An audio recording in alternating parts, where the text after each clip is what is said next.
camaraderie, respected comrades and friends. In a truly fair, free and peaceful world, democracy takes many forms of expression, not only one. I believe democracy is a government in which all the people participate, in which the interests of the people reign supreme, in which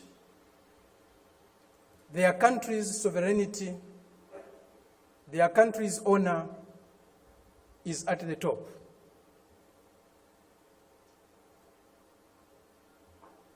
It seems that this month is a month of democracy discourse in the world.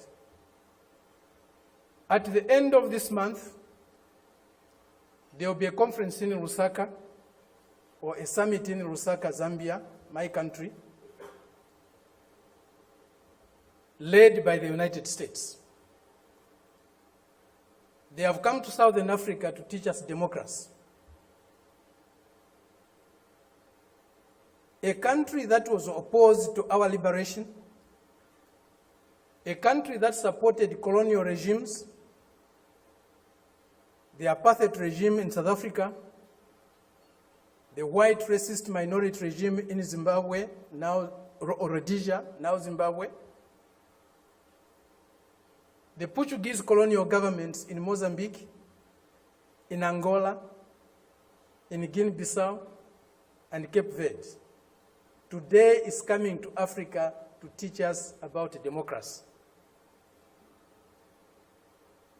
A country that has toppled so many governments in Africa, that has led so many coups in Africa and other parts of the world,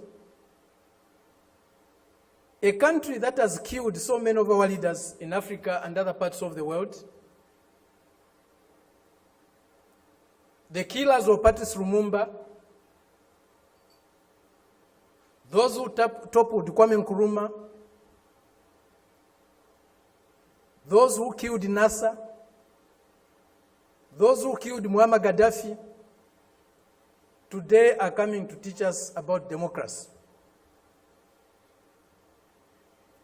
A country that has been built on brutal force, on enslavement of other human beings, on the humiliation of Africans, the exploitation of Africans, the plunder of Africa, today is coming to teach us about democracy.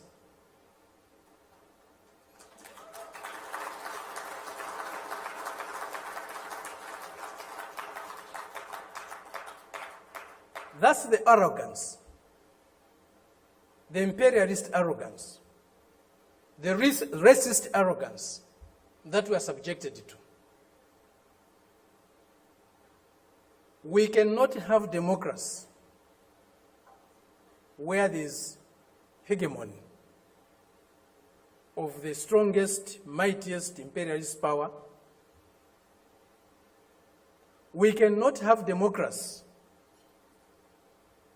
where a country's resources, a country's decisions are dictated to by another country. A country that is dominated by another country cannot be democratic. A country that lacks sovereignty cannot be democratic. A people that cannot decide for themselves cannot be democratic. A colony, a neo-colony cannot be democratic.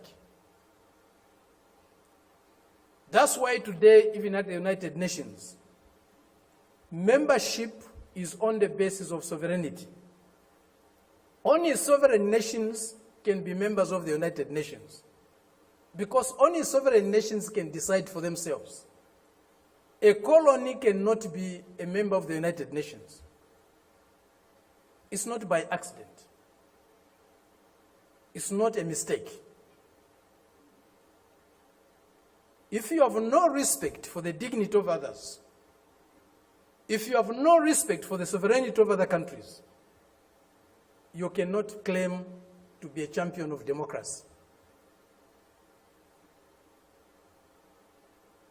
They used to say, all roads lead to Rome. Today, we can confidently say, all roads to progress, all roads to what is better for humanity lead to Beijing.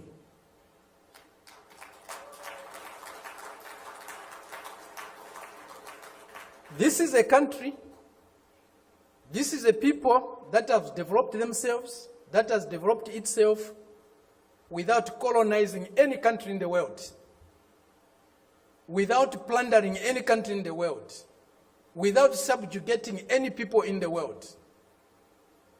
This is a country that is developing with maximum respect for others, for their history, for their cultures, and recognizes the diversity that is there in civilization.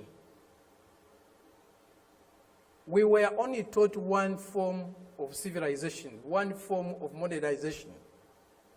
That was the Western way. Westernness was a measure of how civilized, how modern you are. We reject that. We reject it because it's not correct. We reject it because it's undemocratic. We reject it because it's uncivilized to think of the world and of other people in that way. Today, they cannot accept the fact that China has caught up with them. China is about to surpass them in many areas of human endeavor. The imperialist arrogance is inhibiting them from accepting that reality. The racist arrogance is inhibiting them from accepting that reality. But the world is changing. The changes we are witnessing today, as President Xi said in Moscow recently, or the other day, they have never been seen in 100 years. They have shaped a world that they themselves today are scared of. And they have shaped a world that is not sustainable. Democracy, human development is not sustainable on the basis of plunder, on the basis of enslavement, on the basis of humiliating other people every day. That is a system we are seeing today, a system that will not survive if plunder is eliminated, if subjugation of other peoples, other nations is eliminated, if inequality in the world is eliminated. That system will disappear. The only system that can survive and can endure for long is a system that is based on mutual benefit, win-win relationships, mutual respect for others, accommodation and tolerance of others, and fraternal love for all humanity.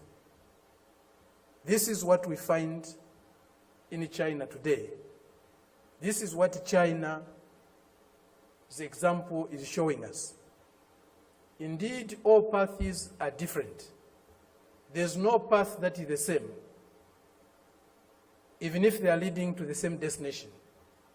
Each path has got its own characteristics. We are seeing that, we are learning that, we are experiencing that today with China.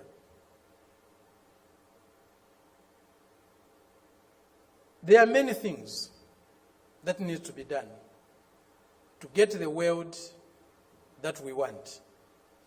A more just, a more fair, a more peaceful world is possible. But it won't drop from the skies. We have to struggle for it. And as Fidel said, if we struggle, we'll win. Thank you very much.